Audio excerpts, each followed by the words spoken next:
Hi, this next video goes over the key of C, and the key of C is the blueprint key for all other keys. And remember, just like the master key to a building opens all the doors in the building, the key of C will do the same for all other keys.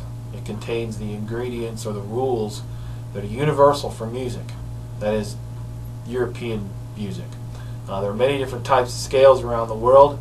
If you're interested in those types of scales, please check out our exotic section or our musical oddities section, as we call it.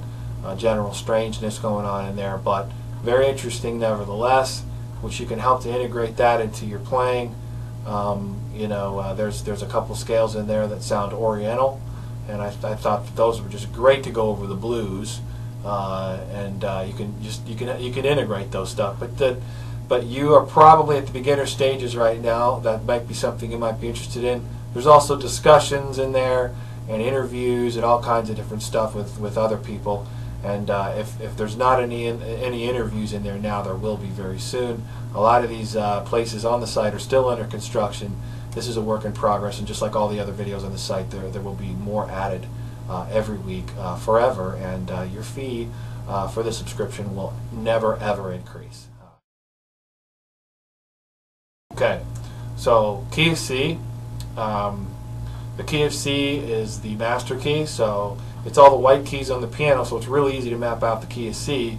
It's C, D, E, F, G, A, B. That was real easy. Musical alphabet ends at G, and it just starts over again. So when it starts over, it just keeps going, all the way up and all the way down. Well, all the way up until you can't hear it anymore. A piano keyboard has 88 keys on it, and that's the range of human hearing. Any higher, and you're playing for dogs and stuff. So here we go. Let's go ahead and start with the C chord. So as you know, C is down here. You've got your index finger and the second string in on the first fret, and then the rest is history. All right.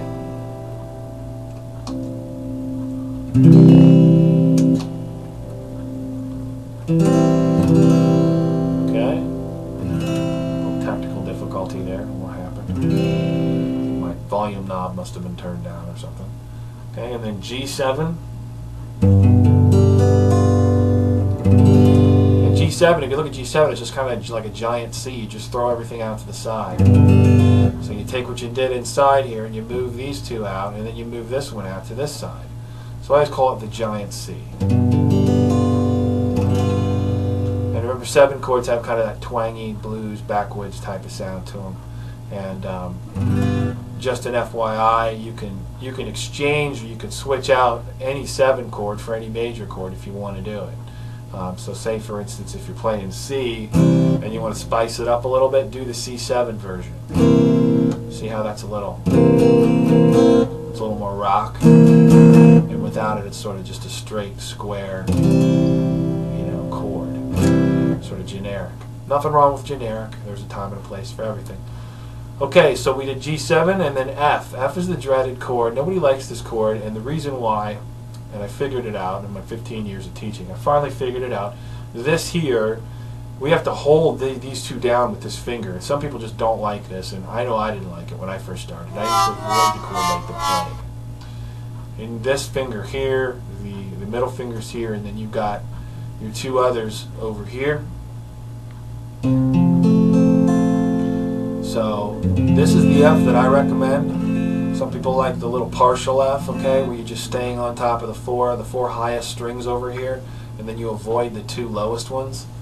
I go ahead and go for all 5, because one more string and you might as well just be barring it all the way across. So we're just going to do it like this. And this also provides you a good way to switch from C to F, C, F.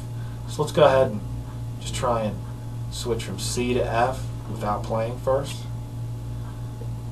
So C, and your index finger stays in the same fret, right, for F, and then back to C, and remember it stays back here, and then F, and here again, and then back to F again.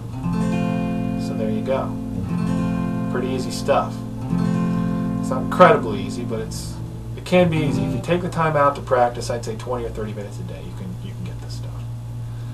And just in case you're wondering, there is a PDF download over here to the right side of this video. In the video description, it's a link, and if you click on that link, you can download a zip file that has 4 MP3 files, each played at a different beats per minute. 40 beats a minute, 70, 100, and then 130. And 130 is hauling. So, but 40 is like really super slow, and most people should be able to do that. But at least it gives you a tiered way to play up, as well as provide you with a little background, because there's nothing like sitting in a room all by yourself playing to nobody. So it gives you the gives you the feeling you're playing along with another guitar. That guitar is tuned up now, so you have to make sure that you use our tuning video to make sure you're tuned up to those MP3s, or else it's not going to sound good. It's going to sound like the third grade orchestra. Okay. Sorry, Captain, but I can't do that. So let's go ahead and get started. Looks like we're going to do C 4 times, then F 4 times, then C 4 times, then G 4 times, and then we're going to do C again, F again, and then we're going to do the flip. Remember the flip? We just take the last 2 chords the second time around and flip them around, and then we've got G7 and then C, okay, instead of C and then G7. It's a little music songwriting trick going on there.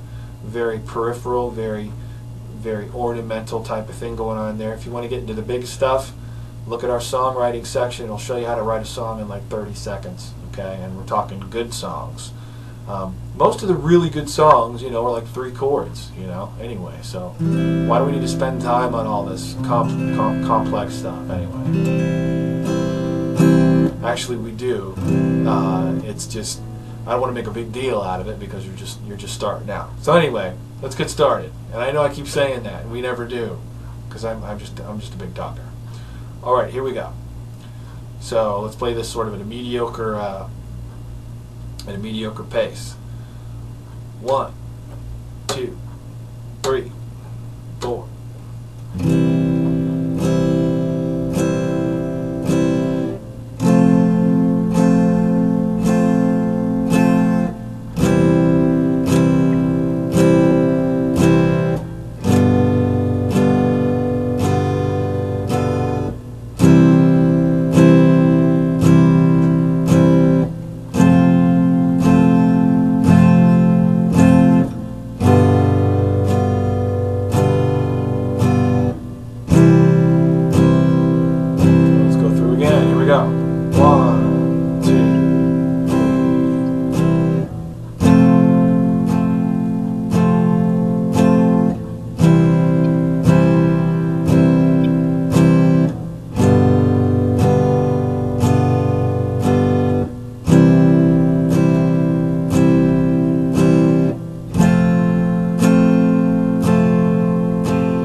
Congratulations.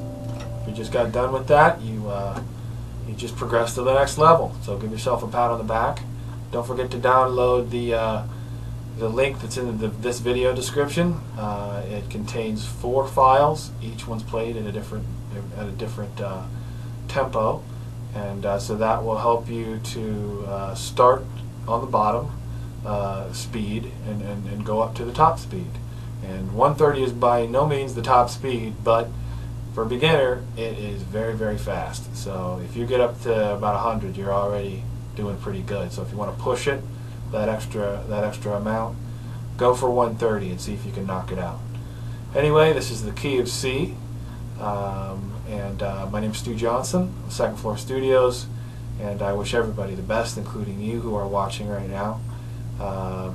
I care about you, and I want you to learn how to play an excellent guitar. So tell us what you think. Drop me a line, and we'll see you at lessons. Take care.